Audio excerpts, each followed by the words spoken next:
Hello, welcome to MTG Pro Tutor. I'm Sean Pennard, your host, and today we're going to open this M15 booster pack and evaluate the cards inside. Let's dive on in and see what we got. Alright, so the first thing I always do when I'm drafting is take out the marketing card, which is a squid token today, and the land, and then I always look at the rare first. Jalira, Master Polymorphist. Alright, so I have not drafted this card yet. Let's see what she does. She is a 2/2 for 4 mana, and her ability is for 3 mana, you can tap her, sacrifice another creature, and reveal cards from the top of your library until you reveal a non-legendary creature card. Put that card onto the battlefield and the rest on the bottom of your library in a random order. Alright, so she turns your creatures into other creatures.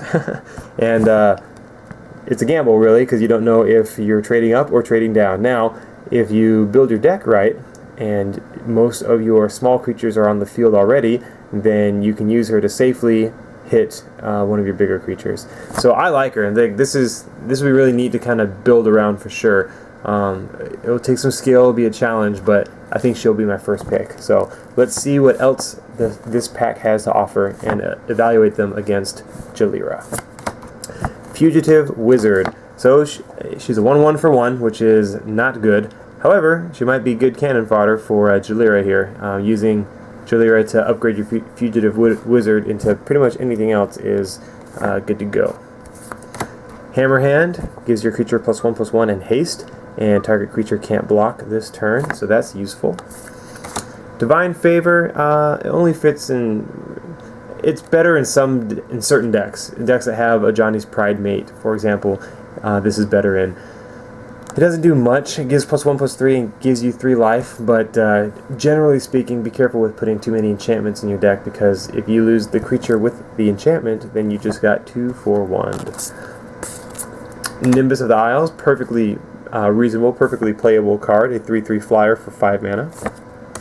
Typhoid Rats, as far as 1/1s go, this is on the upper half because it has Death Touch. So it's relevant early game, it's relevant late game, it's not bad to have around for sure. Verdant Haven, really I would only play this if you are splashing a 3rd color. If you are in a 2-color deck, you probably don't need Verdant Haven. Black Cat, not a big fan. A 1/1 for 2 mana. Yeah, your opponent discards a card when it dies, but this takes up a card slot, and you could probably use that slot somewhere else. Carnivorous Moss Beast, I have yet to use. I think he's too expensive. 6 mana for a 4/5 is not that impressive to me, especially compared to the Souls. Yes, the Souls are mythics, so they don't pop up that often, but that said, with 6 mana you could still be doing other things in your deck. For 7 mana you can put a +1/+1 counter on him, but he seems a bit slow. Mind Rot, also not a fan of. Maybe a good sideboard card if you were in black. Maybe you would put one in your deck, but I would much rather have a creature that has a little more effect on the board than Mind Rot. Sada Wayfinder is good, not just in black-green Graveyard Matters decks. I just did a draft today or yesterday rather, where I had one of these to help me hit my land drop so I can get my Colonian Twin Grove out sooner, and that worked out really well. So I'm beginning to like Sada Wayfinder more and more. Hot Soup, I haven't played Hot Soup yet, or rather I haven't played with it, just because, I don't know, so the creature can't be blocked, but whenever it's dealt damage, destroy it, so I guess that means that they'll have to target it with some kind of spell or ability, so that's kind of nice, but at the same time, again, this takes up a card slot, and I would rather have something that is a little more relevant. Into the Void, not a bad play. For 4 mana, you can return 2 creatures to their owner's hands, so that is nice. And Devouring Light saved my butt in the draft I did yesterday, where you're able to exile target attacking or blocking creature. And the Convoke is a sweet upgrade to this card. So I do like Devouring Light. It definitely, I think having some kind of removal is worth having in your main deck, and having multiples is good to have in your sideboard. This is one that I think is good enough to be in your main deck because it has Convoke. you can play it and kind of surprise your opponent if you have the right color combinations and creatures. Alright, so after going through this pack, I will still pick Jalira first. However, other cards worth noting are Devouring Light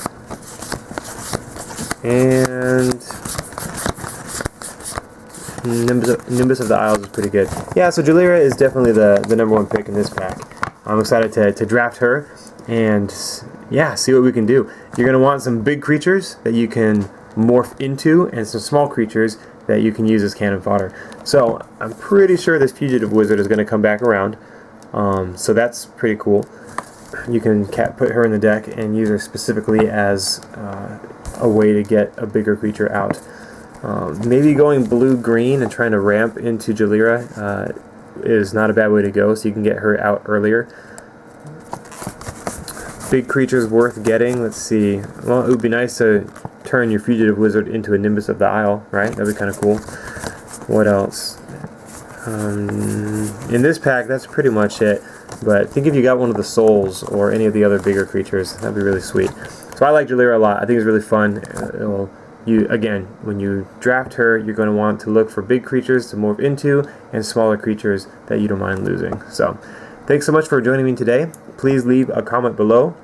Let me know what you think of this pack. Would you pick Jalira? Have you played with her? How did it go? Thanks so much for watching this video, and we'll see you in the next pack.